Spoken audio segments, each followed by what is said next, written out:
You know, watching someone solve a Rubik's Cube is like going through the 5 stages of grief.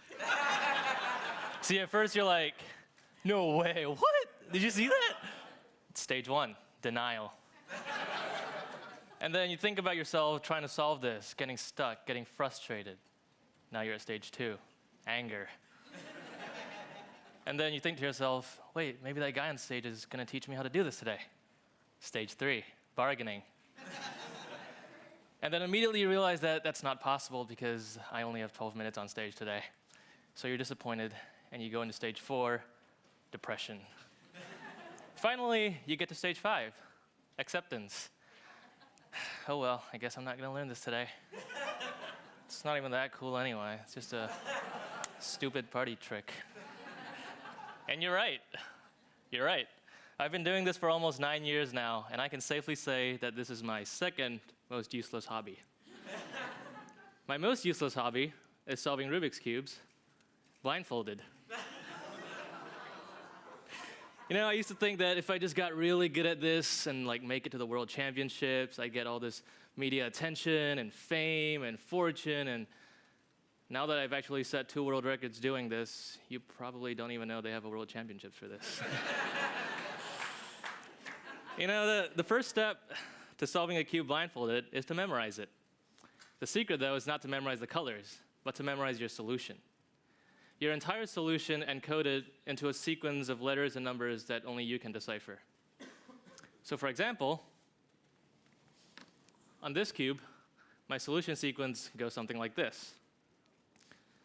CWPHBOEMSL178262343. That's it.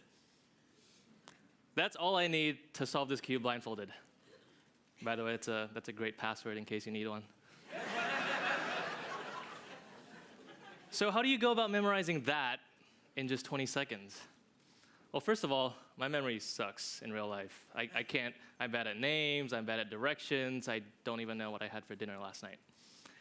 But I came across this memory technique. It's called the method of loci, also called the memory palace or the mind palace. And what it does is it's based on this really simple idea that there are just so many things that we know and remember without even trying. What do I mean by that?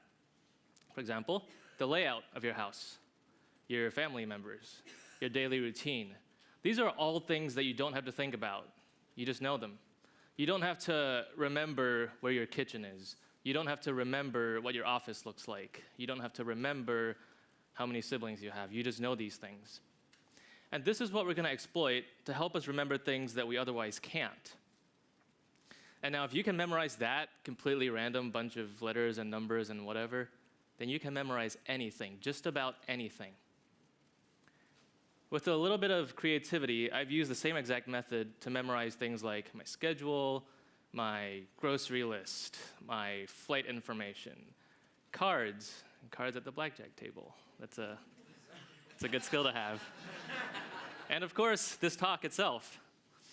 So what started out as my completely useless hobby has turned out to be pretty useful. And the best part is, all of you can learn this. Anyone can learn this. You, all of you here can learn this. So how does it actually work?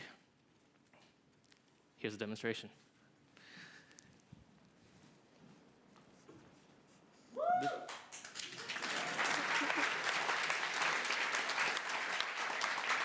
This is Elena. Say hi. Hi. Everyone say hi, Elena. Hi, Elena. I picked Elena from the audience earlier today. How old are you? 13. So what we're going to do now is this, and you can all play along. Elena has no idea what's about to happen, but she's going to memorize that. So what we're going to do is walk through your house. So first thing you do, wake up in the morning, you're in your bedroom. Yeah. Can you picture yourself in there? Can you visualize yourself in your bedroom, just sleeping, staring at the ceiling? Yeah. Okay. What's next?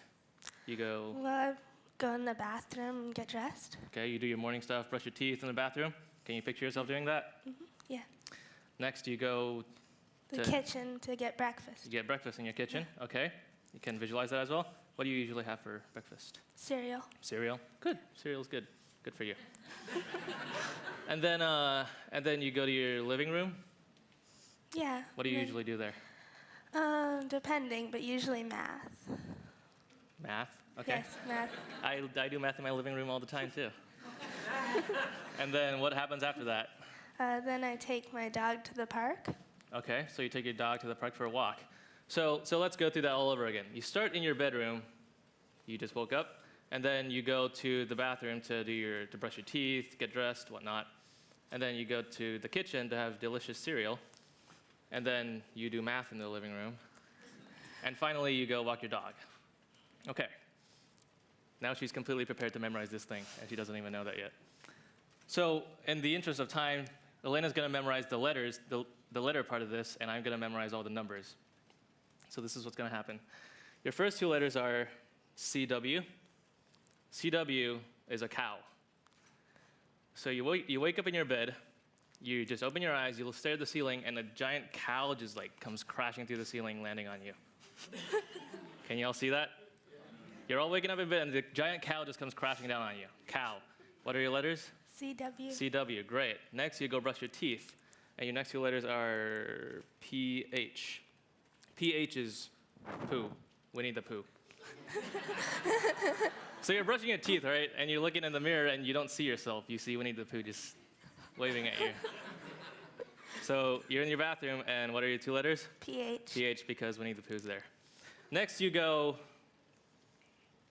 BO. BO. Barack Obama. So you're going to kitchen to have your cereal, and on the cereal box is Barack Obama. Somehow he's on the cereal box. So your next two letters is BO. BO. And then next you have EM. EM. Do you know who Eminem is? No? Do you have a friend called Emily? Yes. Okay, good. Emily. Emily's better than Eminem. Okay. Okay, so you go to your living room, you're doing math, and then suddenly the doorbell rings and you go answer the door, and who's there? Emily. Emily. So what are your two letters? EM. EM. Finally, you go walk your dog, and your letters are SL. SL is the Statue of Liberty. So you were walking your dog. You're walking your dog, and suddenly he just goes, he or she? She. She just goes crazy. She just starts barking randomly, and then you look up and you see the Statue of Liberty in your park.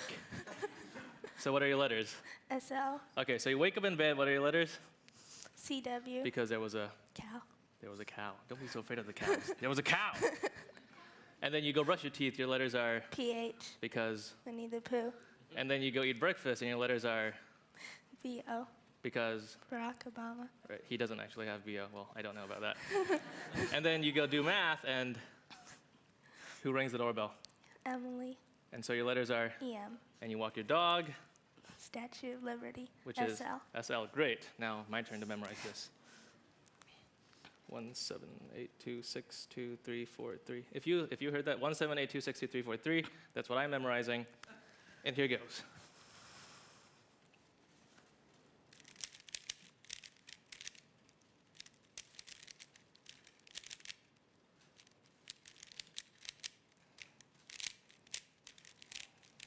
All right, my part's done. Now it's your part.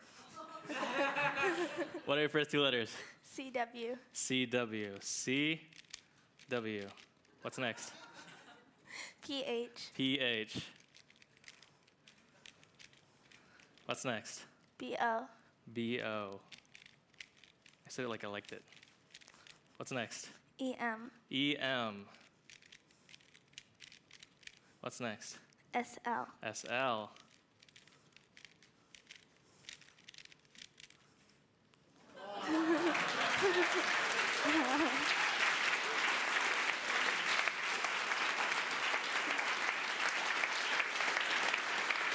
Thank you. Round of applause for Elena.